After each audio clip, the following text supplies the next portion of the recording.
Hello and welcome to The Lucky Roll, an eclectic channel for eclectic games. And today we're reviewing Black Orchestra, a game for 1 to 5 players in which you play real-life World War II German conspirators who plotted to kill Hitler. A game by Philip Dubarry and Sterling Games. The game is a cooperative action points pick up and deliver hand management dice rolling game in which players travel to different sections of the board in order to pick up the right combination of items, such as weapons, poison, explosives, or signatures, to combine with the perfect plot card in order to successfully assassinate Hitler. The game roughly follows history in its progression of the board, where players have limited access to spaces at the start of the Nazi Empire, full access when the Nazi Empire is at its height, and again with limited access as the Soviet Union begins its counter-offensive and looms over Germany. There are 7 sets of event cards that cover different parts of history, from the Nuremberg rallies to Chamberlain's Peace in Our Time declaration, up to the disastrous invasion of Russia, the capture of Kursk, the death of Rommel, and Operation Overlord. An event card is drawn on every player's turn, and each event has potential effect on not only the board state, but also the location of Hitler and his various henchmen such as Goebbels, Himmler, Göring, and the rest of that ilk. It also includes Gestapo raids, which can directly target players. On a player's turn, they have a limited series of actions. Actions such as movement, collect, deliver an item, conspire, in which they gamble on an extra dice roll for extra actions, or draw a conspiracy card, in which they are given assets both legal and illegal in order to help their attempt to kill Hitler, and 12 specific plot cards which outline their attempt. There are a series of modifiers on the board which can prevent you from carrying out a plot, such as the presence of Hitler's henchmen on various parts of the boards, the military support scale. For example, the more support that Hitler has among the military, the more successes you have to roll on the plot attempt in order to succeed. And indeed, in some cases, you need the presence of Hitler himself, as a lot of the plots require his presence in a specific location in order to carry them out. There is also a modifier on the players themselves, with both a motivation and a suspicion track.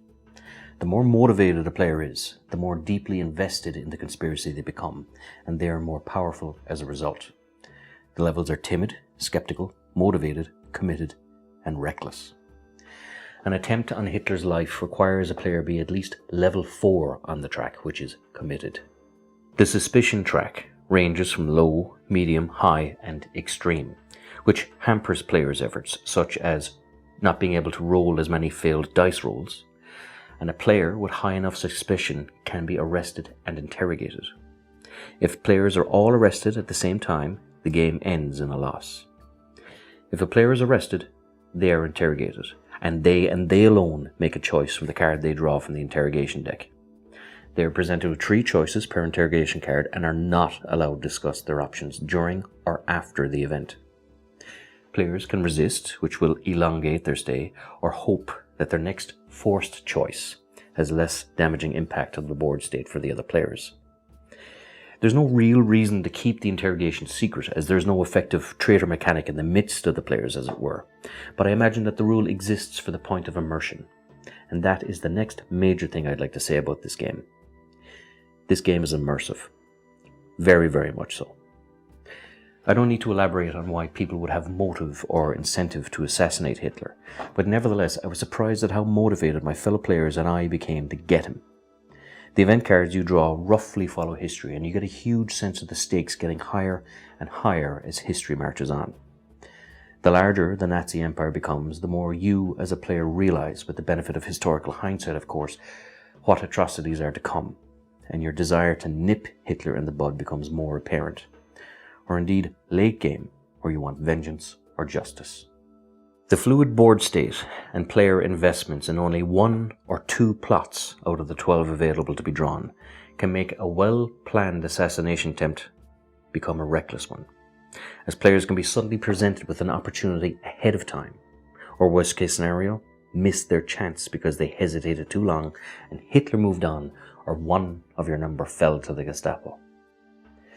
A failed plot attempt, of course, isn't the end of the game, but it is a squandering of precious resources and time, as another assassination can take time to coordinate or set up, for which again can lead to greater risk-taking or players becoming more desperate and reckless in order to succeed.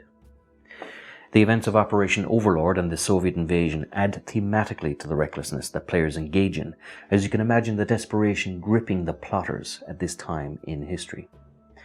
The fact that players also play as real people who made valid attempts to stop Hitler also hits home with you, as you cannot help but wonder at how they may have felt at certain historical moments or developments as they appear on the board. One can only wonder how the committed Christian Dietrich Bonhoeffer would have felt upon a visit to Auschwitz, or how Klaus von Stauffenberg would have felt when the Wehrmacht were driven away from the gates of Moscow. Given the subject matter, I would imagine that it would have been a difficult aesthetic to choose for the game, but the look, feel and tone of this game is excellent. The artwork and tokens are first rate, and the various historical events and sites are not needlessly elaborated on, as most players present would have a common enough knowledge of the events of World War II regardless to render elaboration unnecessary. It also leads to great conversation during the game, as discussion of the events and the conversations it sparked still tied in with the theme, and at certain points naturally increased your resolve to just get the bastard. There is a card that the game asks you and your group to pose for a photo with if you succeed, stating that we killed Hitler, which can seem a little cringeworthy, but also indeed a genius little way of generating social media presence for the game. But I ended up quite liking it, as there is a nice feeling of satisfaction at winning this game, and this little ritual bookends the subject matter nicely and puts a conclusion on the subject for the night with a smile.